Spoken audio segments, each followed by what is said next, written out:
चलिए मेरे प्यारे साथियों, आज हम लोग त्रिघात बहुपद का जो 3 शून्यक निकाल चुका था, अल्फा बीटा गामा।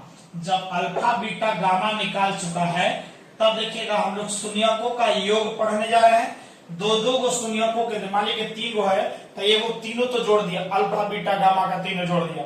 फिर क्या करने जा रहे हैं, फिर अल्फा बीटा, फिर बीटा गामा, फिर अल्फा गामा। दोनों को दो लोग को जो याद कीजिए, एक एक साथ रख करके अब फिर जोड़ दिया जाए तब क्या होगा, और नहीं तो फिर तीनों के गुना एक साथ कर दिया जाए तब क्या होगा।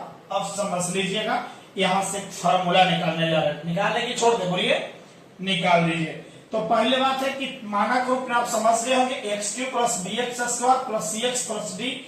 ये जीरो नहीं होना चाहिए, क्योंकि भाई जब जीरो हो जाएगा तो आपके पास में त्रिघात बहुपद नहीं रह पाएगा। उसी प्रकार माना कि त्रिघात बहुपद, हम बहुपद के शून्य अल्फा बीटा और कुछ ले लिए है गामा। आपके पास तो यानी गामा है। जब गामा जब ले लिए हैं तब आपके पास में समझ लीजिए, अब यहां से आएंगे पहला नंबर यानी शून्यकों का योग।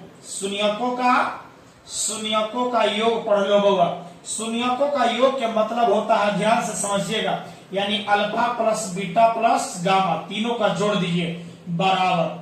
अब सोचिएगा यहां से हम लोग निकालेंगे तो डायरेक्ट फार्मूला पहले याद कीजिए। यदि चाहिए डिटेल्स तो हम आपको इसको प्रूफ करके दिखाएंगे, पहले आप आइएगा।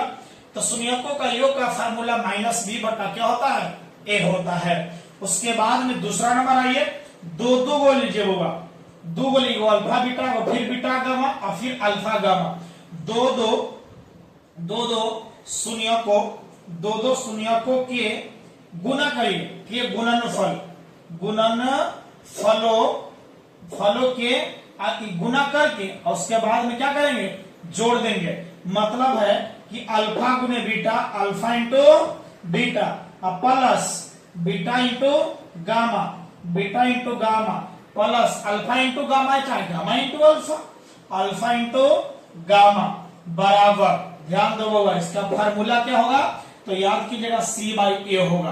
क्या मिलेगा होगा, सी बाई ए होगा। और तीसरा नंबर, तीनों के गुना कर दीजिए, शून्यकों के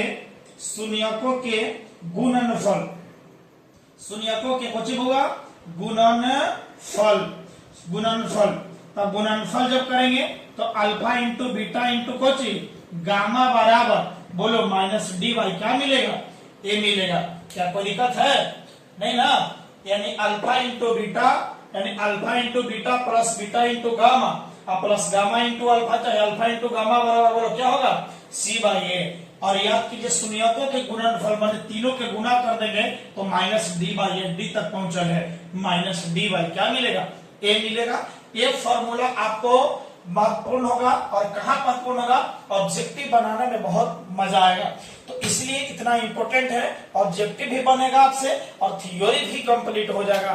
तो चलिए यहाँ तक कंप्लीट हो गया होगा, तो मिलेंगे अगले वीडियो में। कोई दिक्कत नहीं है ना। तो चलिए धन्यवाद साथियों, ओके।